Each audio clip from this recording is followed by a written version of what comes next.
ponds. I'm working on the first one, the basic excavation right now for all the 3 ponds. And once I've done all the basic excavation, then I'll return and fill in the ponds, and also, well, actually first I'm gonna make some parts of it a little bit deeper than the others, and then I'll fill in the ponds.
Excavation's coming along, it just takes a little while.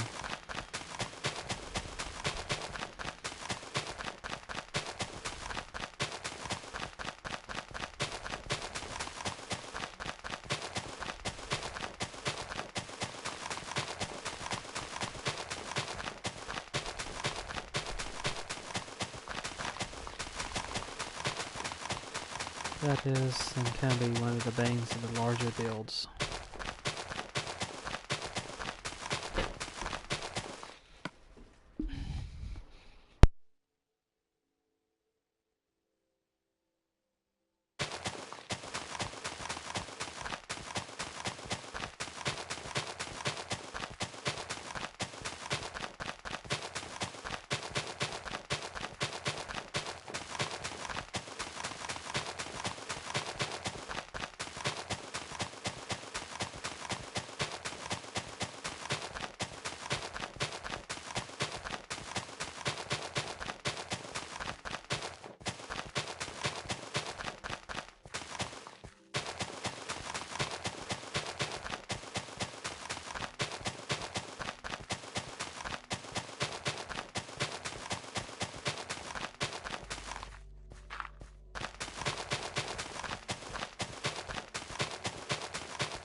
Okay, once this is excavated, then I'll do a flyover to show exactly how large this pond is.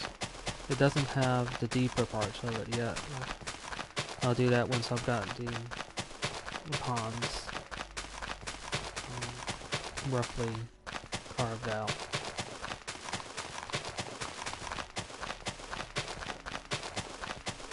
But it'll give a good indication how it will look before, well, when it's filled with water, it'll look very different still.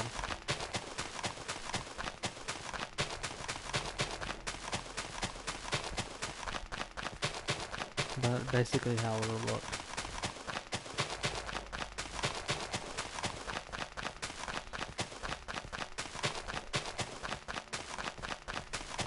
There's 3 ponds in this small area. This is one of the medium-sized ones. The next one I'll be working on is the smallest of the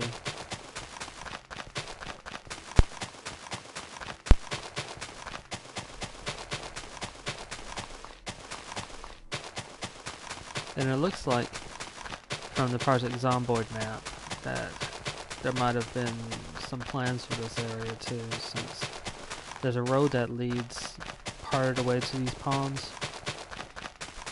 And it looks like this might have been future development. Near future, or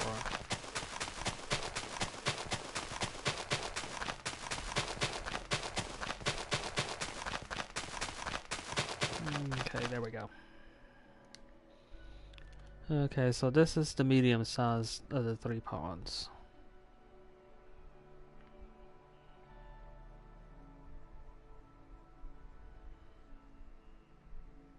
And once I've gotten the basic excavation for all 3 of the ponds, I'll go in there and I'll start carving out the parts that will be 2 blocks down and the parts that will be 3 blocks down.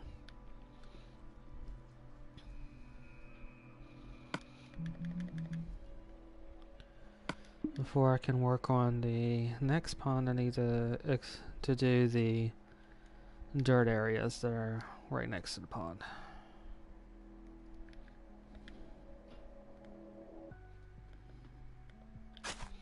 That's simple to do. I just use a dirt path for that.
Okay, once these paths are in, this will represent the dirt that's on the side of the pond. And I'll have a good way to get to the next pond, or to count out the space between this pond and the next one.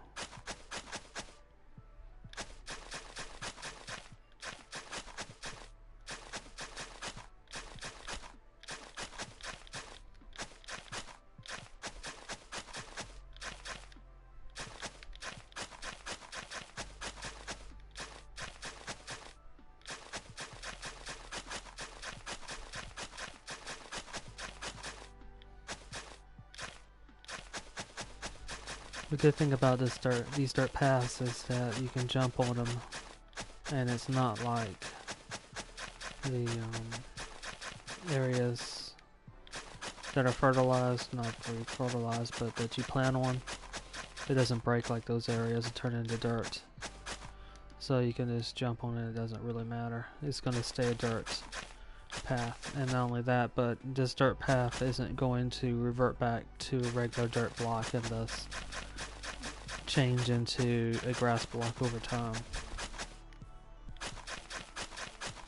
And also another good thing about it is the fact that the block itself only takes up part of the space. A small fraction, almost the size of a carpet off the top of the block, can be walked on by the player. So you're basically walking inside the block that this dirt path takes up. So it's interesting enough, it's one of those situations in which you're occupying 3 blocks instead of just 2 blocks that your character normally takes up.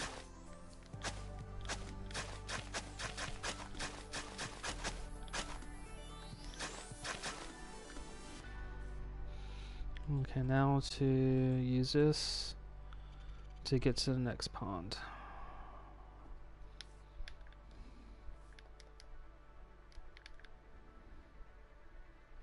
It's going to be a bit of counting, since the distance between the ponds are significant.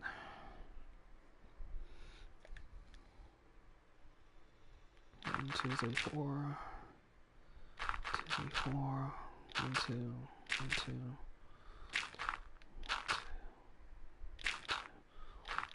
4, 5, 6, 7, 8. What I'm doing is I'm counting all the grass or tree blocks that are between the two.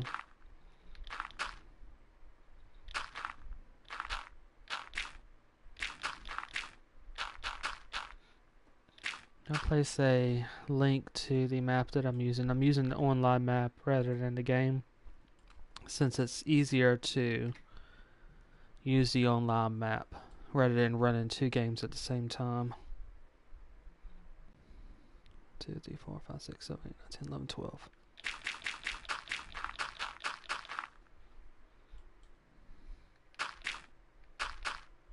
2, 3, 4, 5, 6, 7, 8, 9, 10, 11, 12.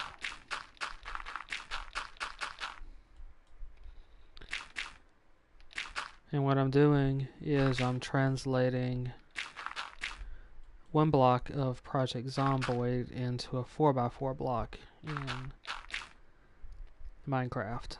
Although I'm only working on one side of these 2 blocks, so 1 block equals 2 here for this purpose, since I'm working with for the length.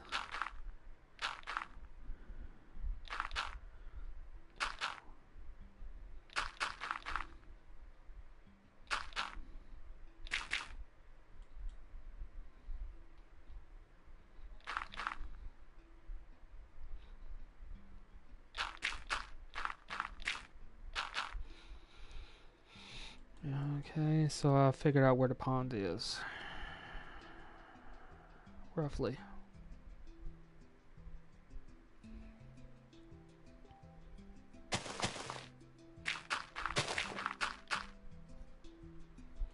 This is the smallest of these 3 ponds out in the middle of the woods. 2, 3, 4, 5, 6, 7, 8, 9, 10, 11, 12. 2, 3, 4, 5, 6, 7, 8, 9, 10, 11, 12.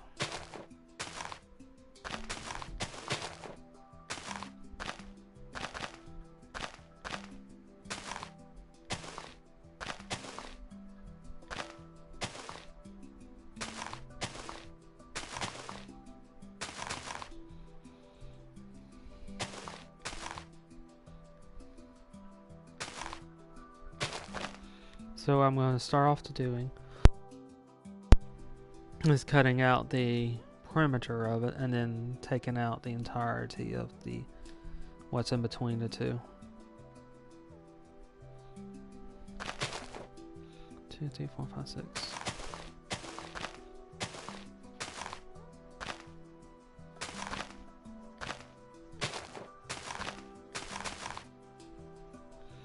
No, only 2.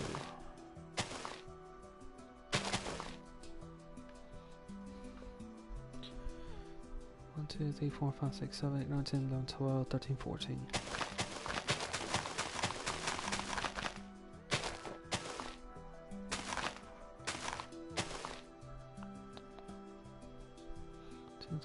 6, 7, 8.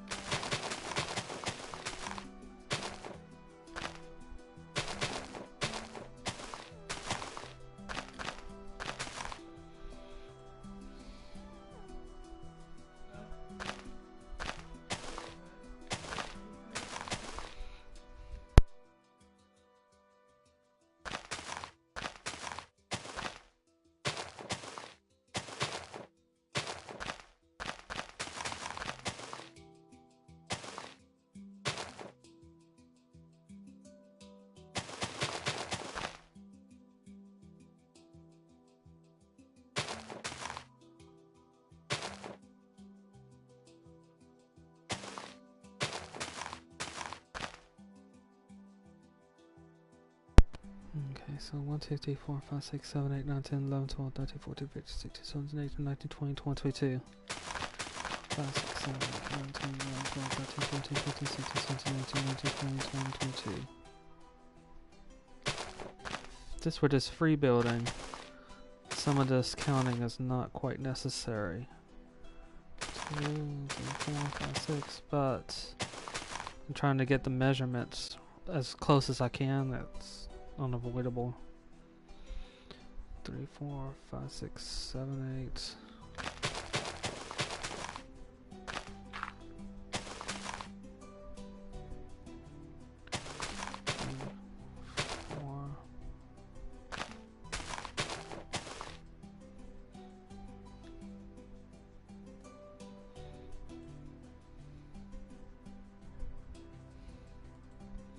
One, 2, 3, 4, 5, 6, 7, 8, 9, 10, 11, 12, 13, 14, 15, 16, 17, 18.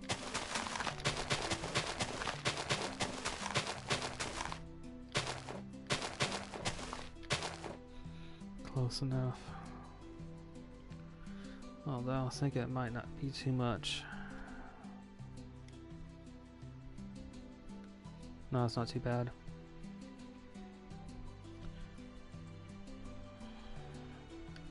I'll start building from this side and join the two.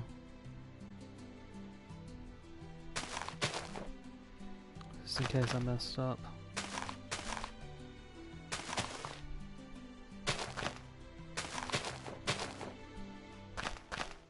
2, 3, 4, 5, 6, 7, 8, 9, 10, 11, 12. No, it's not too bad.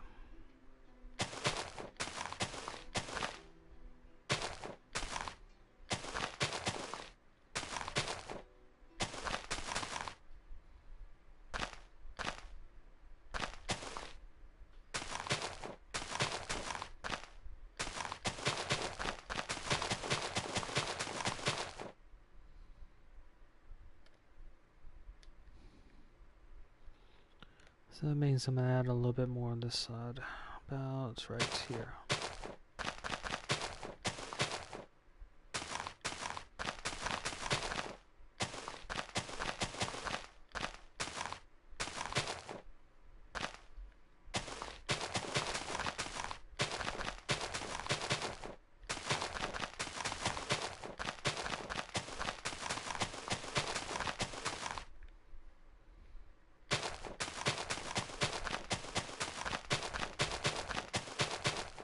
I'll do a short flyover. You can see the pattern of it already out. It roughly follows. There's some extra, such as right here on this side right here. It's not too much of a problem.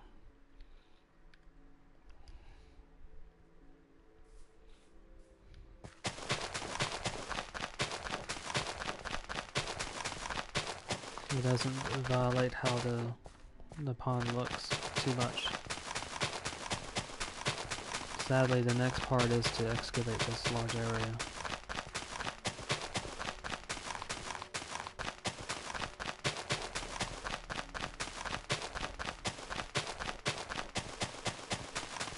Next one is a very odd shaped pond. Many of the ponds in this game are similar to this one.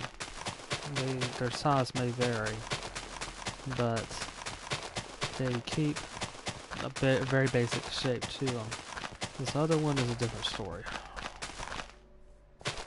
Actually, I may, since I've got the basic line of this one, all of these basics, I might move to the next one and do that one. This one keeps a very flexible space, I guess I should say.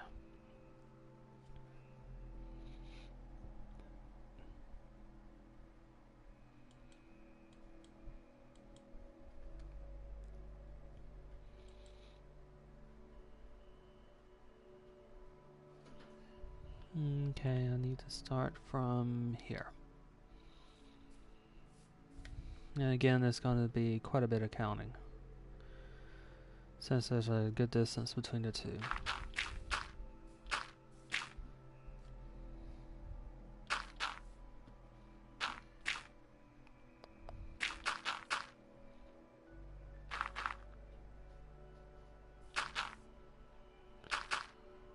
It might sound odd to do so much counting, but it really helps out when you're trying to make all the roads, all the ponds roughly in the same area that they are in Project Zomboid, to the point where you should be able to play both.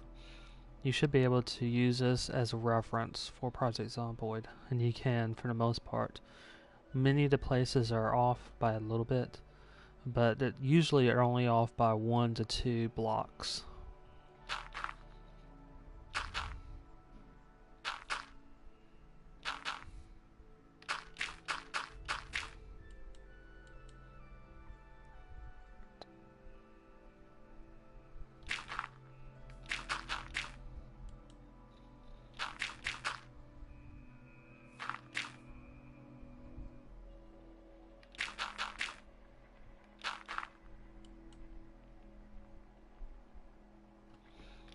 Three, 4, 5, 6, 7, 8, 9, 10, 11, 12, 13, 14.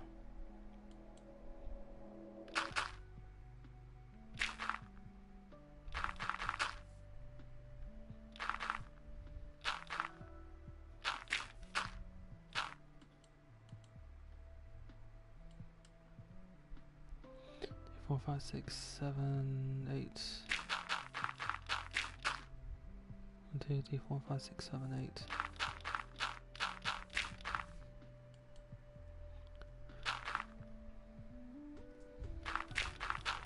6.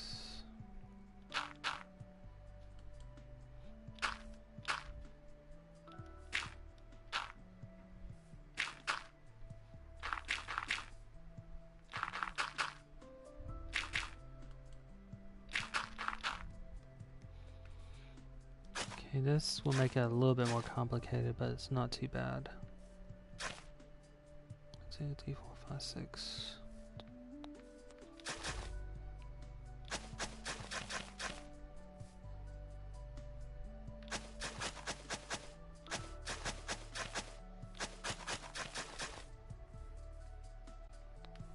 Four, 5, a little more.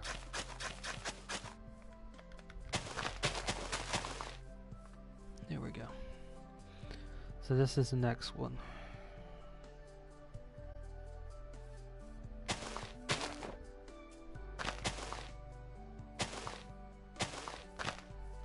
And the last pond.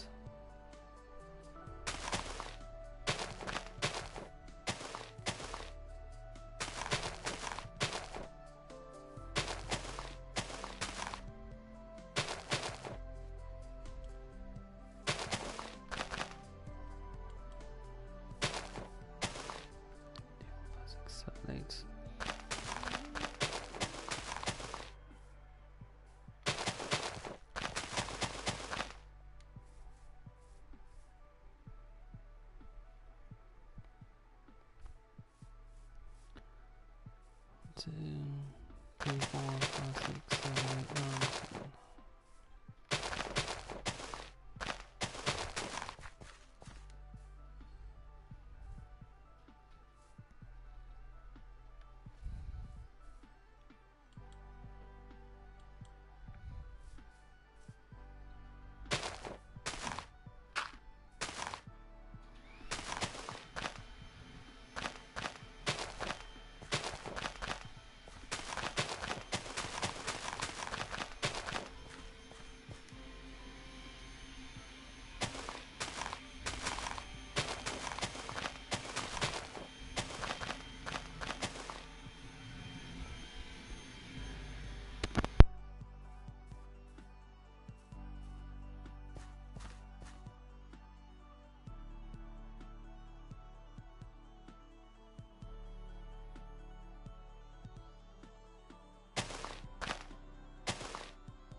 This represents part of the pond. It also...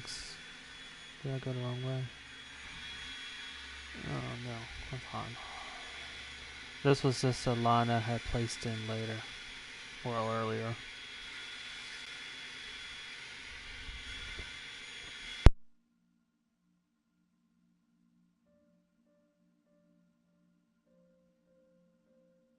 And what it means is basically I'm in the right positioning for this. Based on how the road is set up.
2, 3, 4, 5, 6, 7, 8, 9, 10, 11, 12.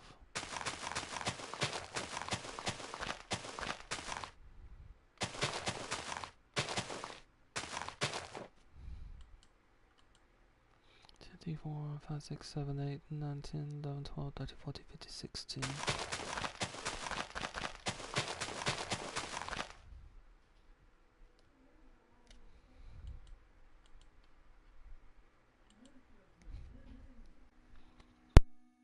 I'm going to start from the other side and start bridging the two together.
The original reason to place the line of sand in was to measure out exactly where the two trailers were supposed to be in the woods. There's not really always easy ways to do so with trees as reference, so I ended up having to use the road as reference.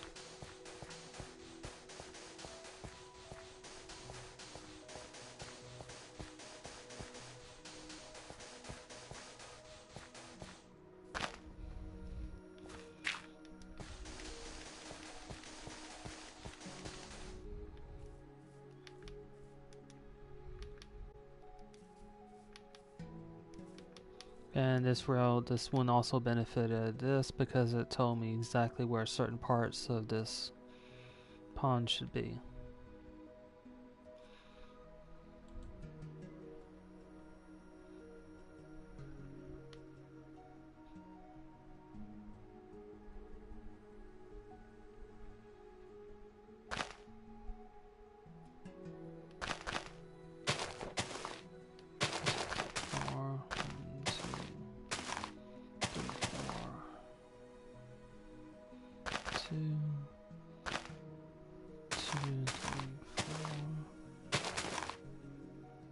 Two, three, four, five, six, seven, 8.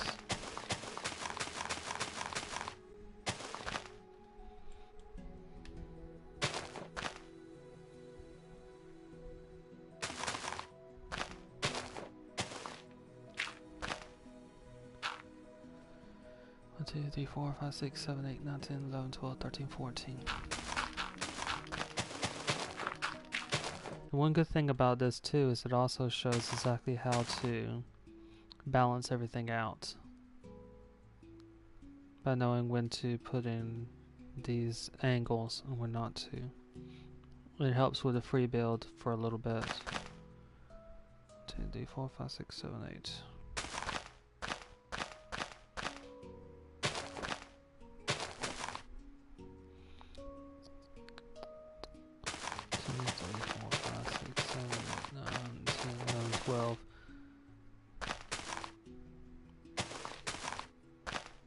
That also, and making something that's as close as you can to something else helps with the free build, because you end up thinking about new ideas of how to build things. 1, 2, 3, 4, 5, 6, 7,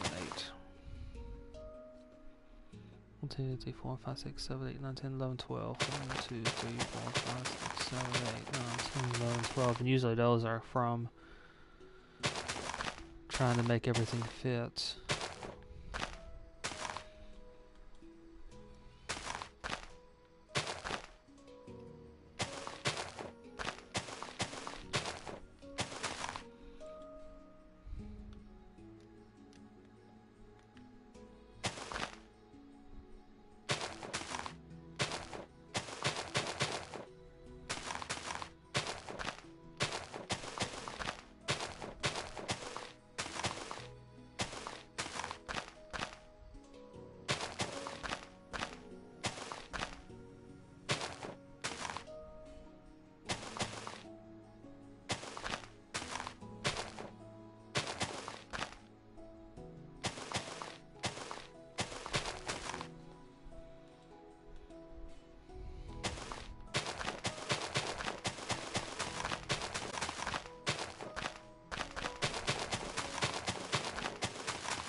You know, everything between what I just excavated needs to be, well, what I cut out needs to be excavated, because that forms the pond. And as I said, it's a somewhat odd shaped pond.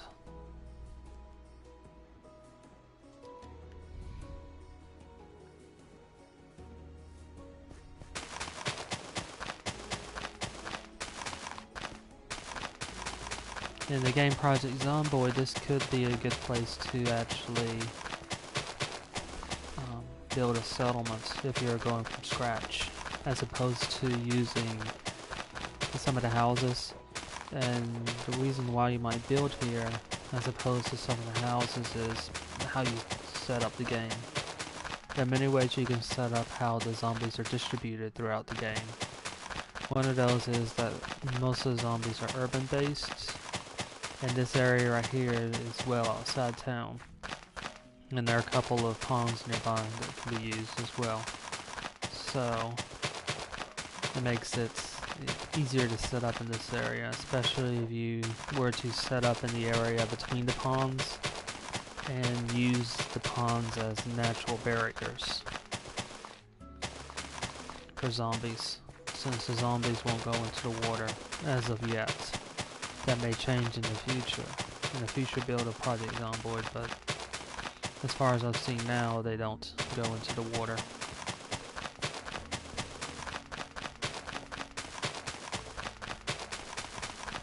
But for the moment, it is a valid option. The good thing is that there are quite a bit of trees in the area, because as I said, it's outside of town. And if they're not enough, or if you have a problem cutting down the trees, there is a logging company not that far from this area. And while it may take some time to move the logs from one area to another, it is a valid option.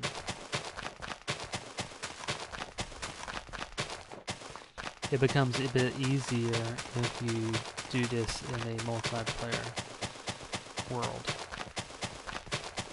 and you can coordinate various people to move the loads. Plus, they're also working on cars, and that will make transporting logs from one area to another easier. As far as I know, that the cars are only in testing phase for the moment, but that would make a huge difference.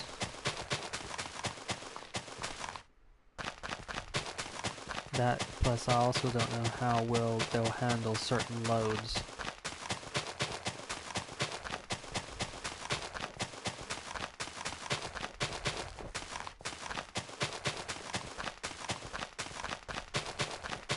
But as I was saying, if you set it up to where zombies are primarily in the urban areas, then you still run into some zombies in the wooded areas, but not that often.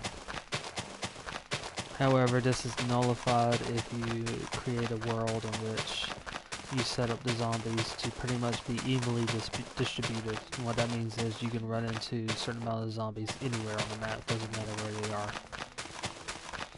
So there's a lot of flexibility that you can place in the game, and depending upon your flexibility and depending upon how you set up the world, how zombies interact with the world, how you interact with zombies, and how lethal those zombies are, your tactics can vary greatly. This is not your type of run and gun game, like even Resident Evil is a run and gun game compared to this. This is the type of game in which you have to be extremely careful in how you move around the world.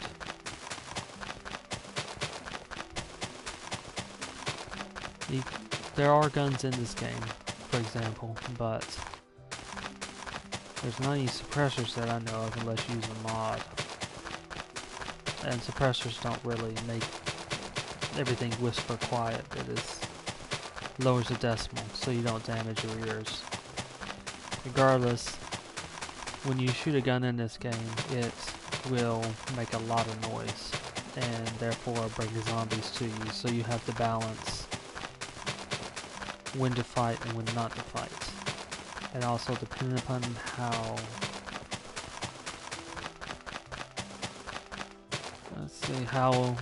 I guess you could say how the disease spreads,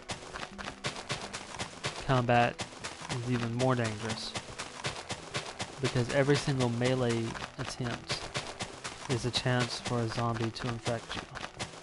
And how infectious they are can range from zombies not being infectious at all. But if you die, you may still raise as a zombie.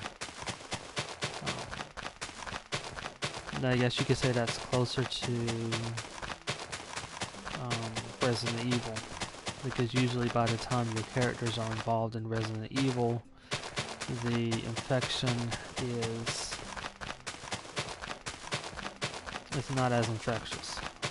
So typically your character dies from being torn apart by zombies, as opposed to being bitten by a zombie and then becoming infected.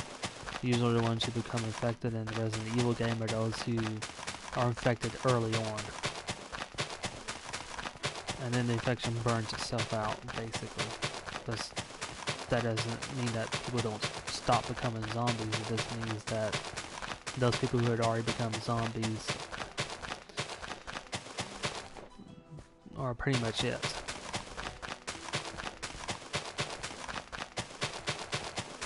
And you can set the game up to where that's it.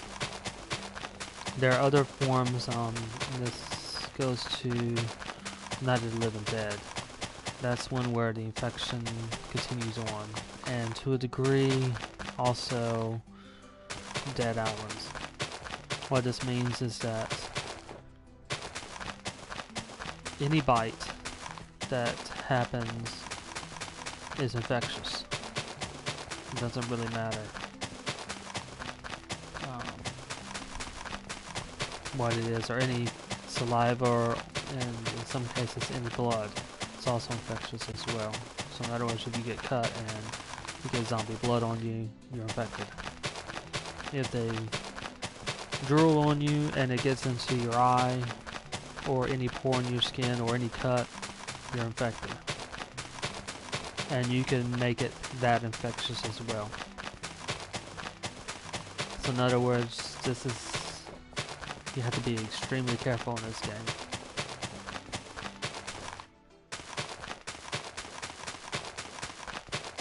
Those are two extremes. And this doesn't have the one where Project Zomboid doesn't have immunity, I don't think, that I've seen. So it's not like Dead Island, where some people are immune, some aren't. Everyone can be affected.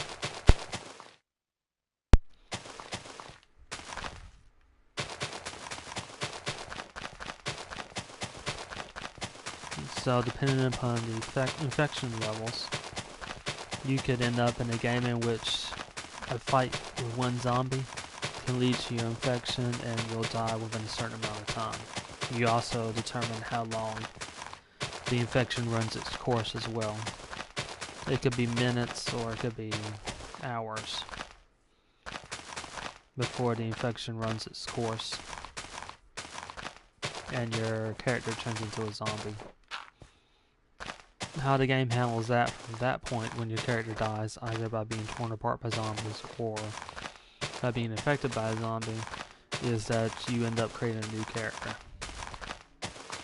And you can continue the world as is, with all the changes that you've made in the world. So, dying is not the end of the game, you just take on a new character. But it also means that all the training that you gave your character, all the skills that your character picks up, have just been lost.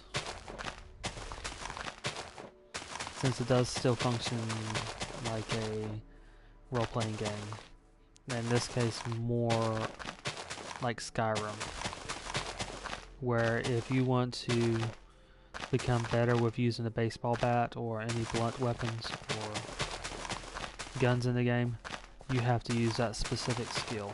So if you want to become a better cook, you have to actually get the supplies and you have to cook.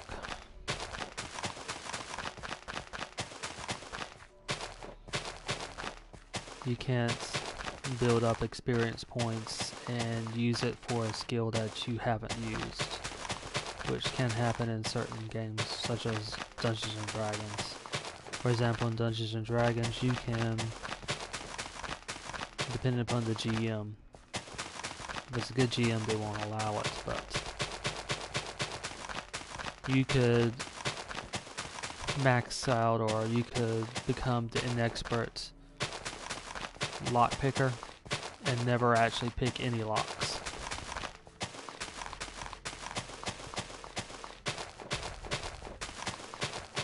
Not that it makes any sense to do so, but it can be done. So you just have to focus on what type of skills you want your character to have. In this game, what I have noticed is that, again, from a combat perspective, a one-on-one versus a zombie, depending upon the infection levels, can be anywhere from not so bad to a dangerous encounter. When you're starting to get into 2-on-1, now you have to ask yourself the question, fight or not fight. Because it doesn't take very much for zombies to swarm you. 3 or 4, you really should consider not fighting and moving along if you can. You start to get to 6 or 7, you're probably going to lose that fight. It can be won. If the infection level is low, you can still win that type of fight, but you have to be exceptionally careful and not allow the zombies to corner you or surround you. If they surround you, it's over. When you're starting to get into a horde of zombies, such as 20, do not fight. Because while you're, unlike many of the run and gun zombie games, you have to pay attention to your stamina and how much energy you have at any given time. A prolonged battle will wear out your character. And they're going to start to get more and more tired and not be able to do as much damage, especially with melee. Now this can be remedied by using guns, because firing a gun doesn't take the same type of stamina as swinging a baseball bat, often 20 to 30 times, to take out a few zombies. The problem is, however, is that every time you use a gun, you draw every single zombie within the immediate area.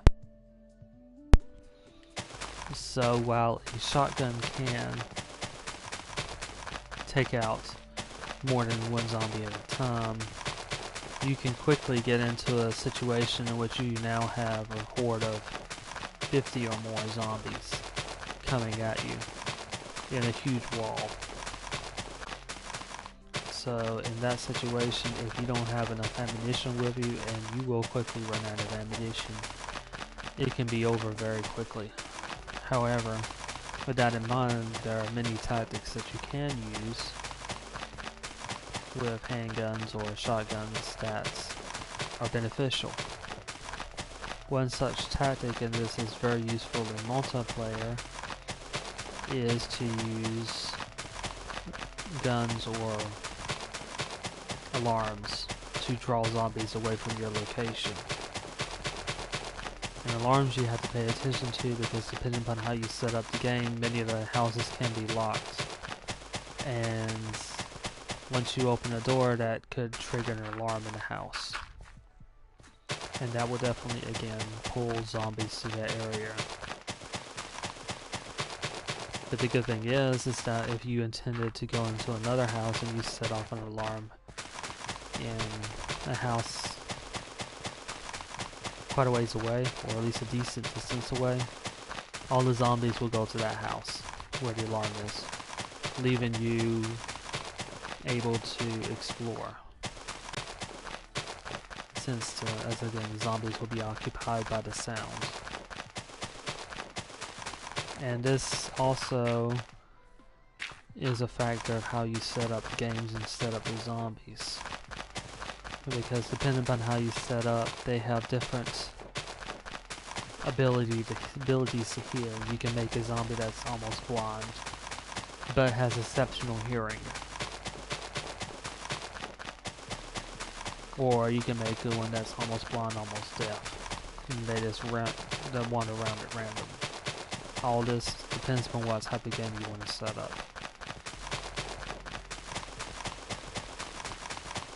Which is the fun thing about it. If you want an exceptionally difficult game, you could set it up to where zombies have an exceptional vision and they have an easier time hearing you. Their hearing is incredible. And not only that, but once they hear you or see you, they run at you instead of shambling at you.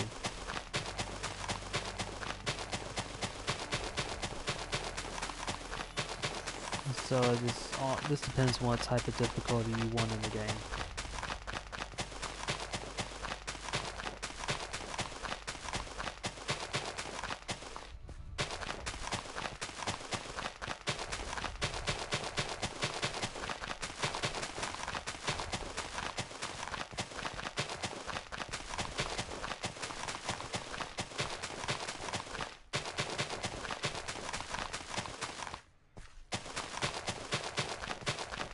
And speaking of difficulties or tactics, one of the things I've found for this game and pretty much every single game I've played is The Art of War by Sun Tzu. And it doesn't just apply to combat or to war, it applies, the thoughts behind it can be applied to pretty much anything.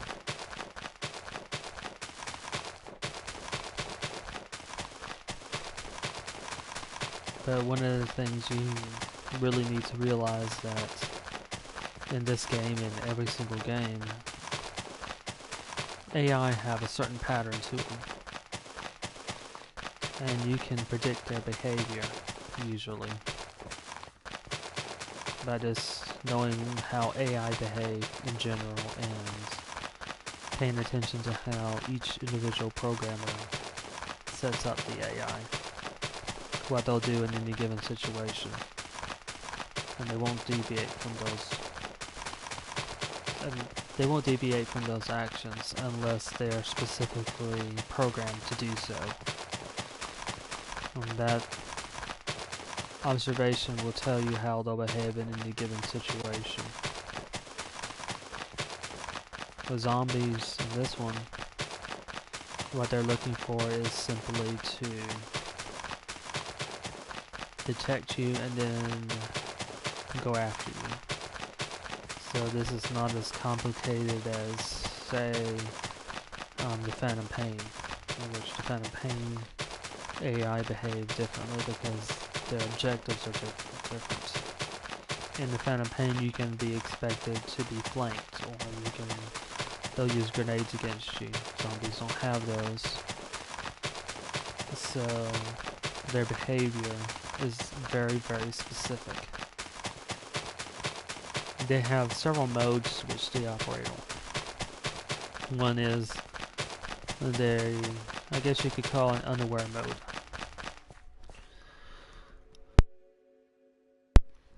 This unaware mode is basically they do not know that there's any prey around them, or they're not tracking any prey. So basically their movements are randomized. They have no real reason to go in one direction or another. You see this primarily in zombies that are by themselves. So they could go anywhere for any reason. They aren't beholden to anything, supposedly. So one zombie could go down the road or could go into the forest. Doesn't really matter. However, these zombies also react to one another and also to sounds and sights. So, with that in mind, if another zombie is close enough and it makes enough noise, then these zombies tend to move towards them. This is how the hordes form. When zombie gets too close to another zombie, makes noise, or when another zombie gets too close to another one who's already making noise and they start moving towards each other. This noise that each of these zombies makes pretty much keeps them... They know it's... Because they're close enough, they know that another zombie's close by. And they know it's not prey. They can differentiate that much.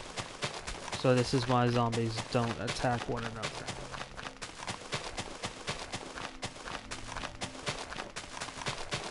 They don't know if it's prey or not if they can't see the zombie or know that another zombie's close.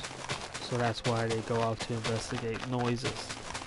And this could be background noises. If a helicopter flies over and some of those are random events, that will stir up the zombies as well.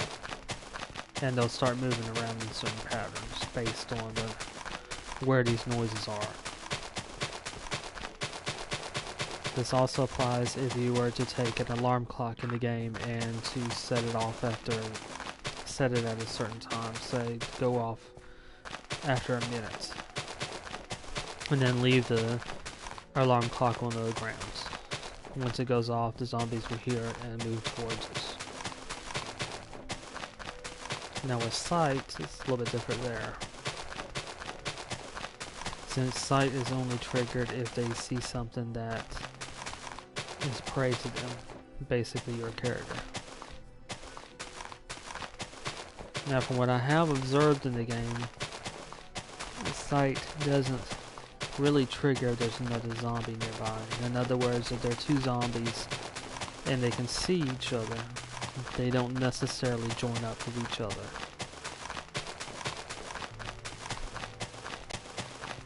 Only if they hear them and they move towards it and they're given constant stimulus. If the zombies stop moving, they stop making the noise, the stimulus goes away, and then they could just stand there or they could move around again, making more noise. That provided more stimulus. So if you once you figure out that, you can figure out how to manipulate zombies into one area or another to make certain areas safer or to sneak around them.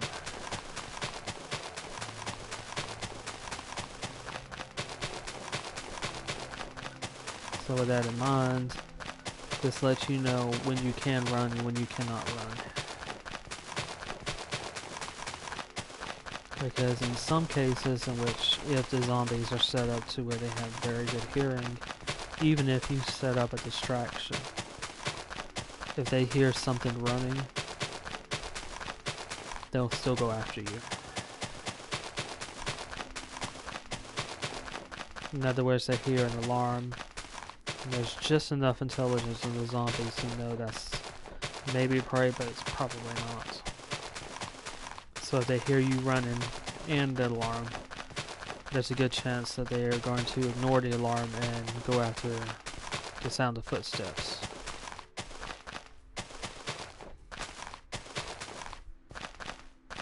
This is not a perfect chance, since there is a chance that even if they hear you, they might not.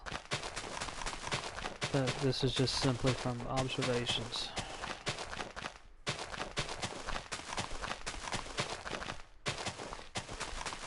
And this may change as the builds in Project Zomboid change. And now there's also going to be another thing once they have the cars in that you'll have to factor in. And that is the sound of an engine or a car moving. That's going to pull more zombies based on, again, how you set up the world. So it's not simply just going to be a case of you have a car, you can get away from them. That may not always be the case, depending upon where you are in the town or outside.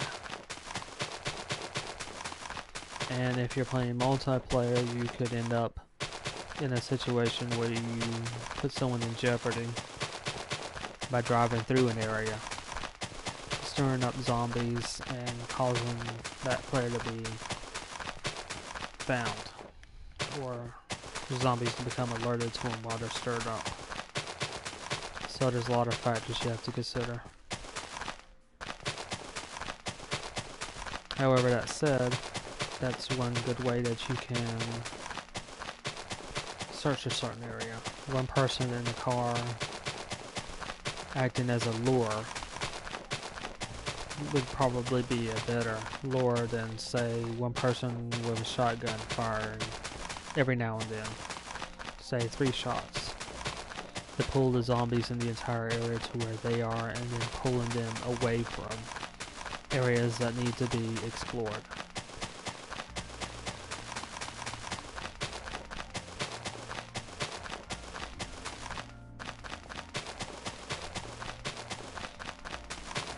That being a case of teamwork.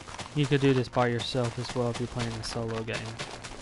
It's a little bit harder, but what you need to do there is simply use one or more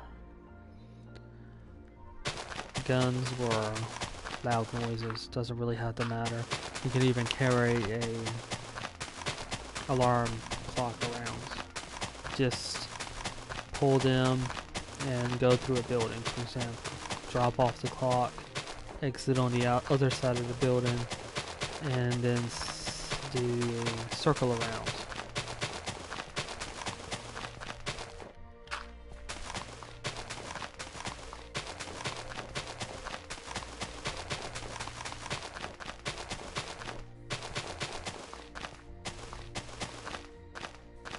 Which I've done that a couple of times in the game, to pull zombies away from certain areas and to get them to focus on areas while I'm building, for example.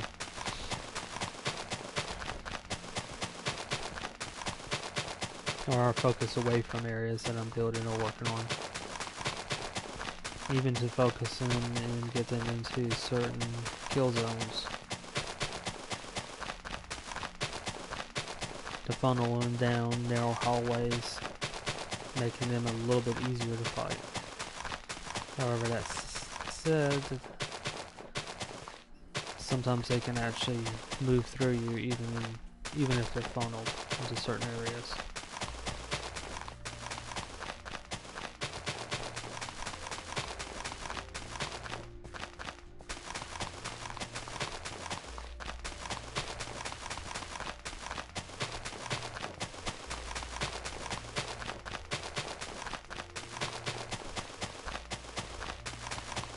The excavation is going fairly well.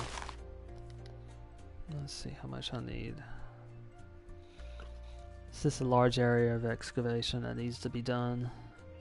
I'm going to take a short break and take something to drink, and then I'll be back and I'll continue to do this excavation here. Once I've got this area or this first level block excavated, then I'll start excavating where this pond will be 2 blocks deep, and then I'll start doing that to the other ponds. And once they've all been fully excavated with 2 and 3 leveled ponds, or 2 to 3 leveled areas where they're going to be deep by 2 or 3 levels, then I'll start filling them in. So thank you for watching so far, and I'll be back. The stream will be back up in 1 minute.